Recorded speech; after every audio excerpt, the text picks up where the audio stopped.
Kwa jina naitwa John Ohoko, na mimi leo sisi kama Wakenya tunasema hivi kwa sababu kuna watu wengine wanajaribu kung'ocha macho ODM.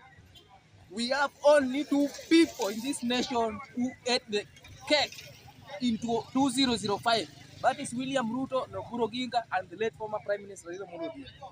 When I mention Raila Amolo Odinga, I mean Oburu.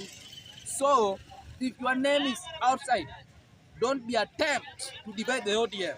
The only person that will trust ODM is Honorable William Ruto, because William Ruto will vie for presidential candidate 2027 with ODM ticket. Sasa wewe ni mbunge. ODM ndiye imekusaidia kwa kuwa mbunge hapa. Mwingine alinunuliwa na baba na tiketi cha ODM akakuwa seneta hapa.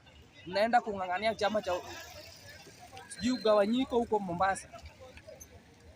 Mwezi juzi mlikuwa Kakamega, mkaenda Kitengela, mkazunguka, mkaenda mpaka Ukambani. Leo mlikuwa Mombasa. Nataka kuambia hivi nyinyi jamii wawili. Mnajijua.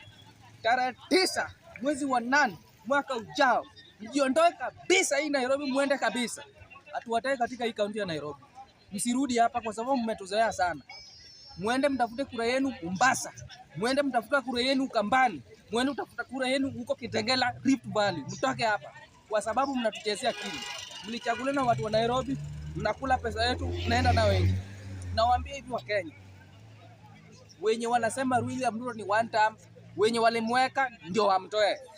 Sisi 2022 tulikuwa tunasema ni baba au wanasema ni yule. Baba wao wanasema ni yule. Sasa kimeumana. Sisi tutaungana tumpitishe Ruto. Nyinyi si mlikataa kupitisha baba. Saa hii tuliwaambia wenye atakuwa na mnaona na macho. Sasa tumejiandaa. Na wenye tunajiandaa tunasema ni tutam. Pia vile vile we need deputy presidential candidate from Nyanza. William Ruto kwa sababu yes sir amechoka. Yes sir yule wa sauti ndogo. Ati fire si fire. Fire si fire. Fire si fire. Huyo nyumbani tunataka hivi William Ruto deputy president Nyanza, kwa sababu 98% wenye wanasema ni Ruto inatoka Nyanza. Yule gaidi, yule mbiara, yule binafsi mwenye anajaribu kwa kura cha ODM ana pesa kama mimi, yeye atapewa nini?